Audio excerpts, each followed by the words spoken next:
वो लाखों लोगों का नेता है, पूरे राज्य का मुखिया।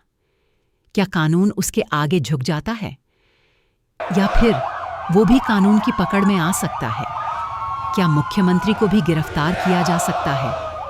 हर राज्य का सबसे बड़ा नेता, मुख्यमंत्री, वो न सिर्फ राज्य की सरकार चलाता है, बल्कि लाखों लोगों की उम्मीदों का चेहरा भी होता है। वो कानून बनाता है, आदेश देता है, फैसले लेता है। लेकिन क्या वही कानून जो आम आदमी पर लागू होता है, क्या वही कानून मुख्यमंत्री पर भी लागू होता है? भारत का संविधान कहता है रूल ऑफ लॉ, यानी कानून का राज। इसका मतलब है कोई भी व्यक्ति, चाहे वो कितना ही बड़ा क्यों न हो, कानून से ऊपर नहीं है। मुख्यमंत्री को कोई विशेष इम्यूनिटी नहीं मिलती, यानी अगर उसने कोई अपराध किया है तो उसे भी सजा हो सकती है, वो भी गिरफ्तार हो सकता है। अरेस्ट की प्रोसेस क्या है? पूरा कानूनी रास्ता। लेकिन किसी मुख्यमंत्री को यूं ही गिरफ्तार नहीं किया जा सकता।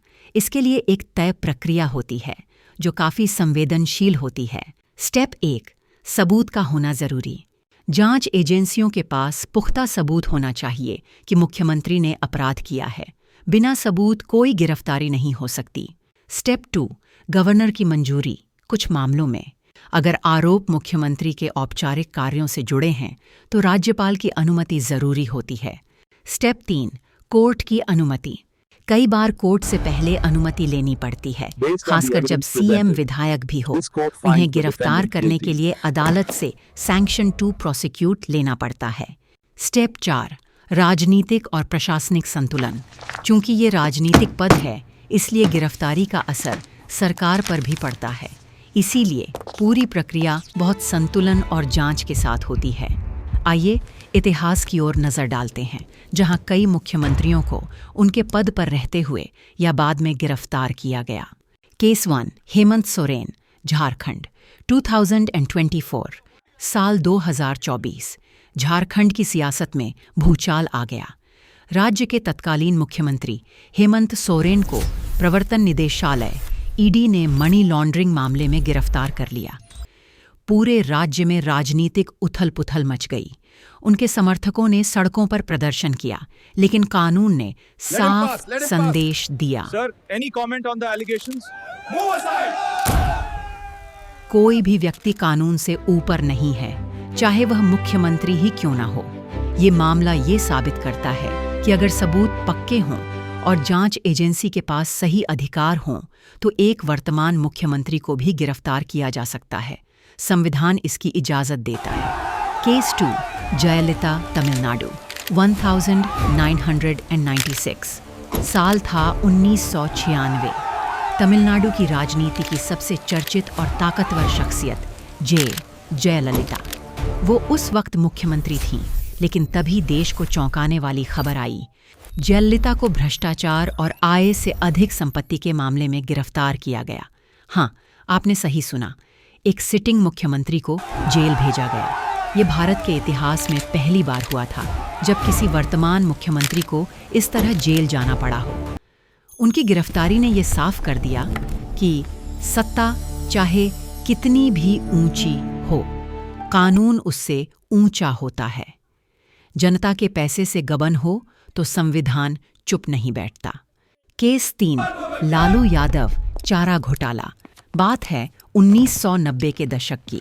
बिहार के मुख्यमंत्री लालू प्रसाद यादव जनता के बीच बेहद लोकप्रिय नेता, लेकिन तभी एक ऐसा घोटाला सामने आया जिसने पूरे देश को हिलाकर रख दिया।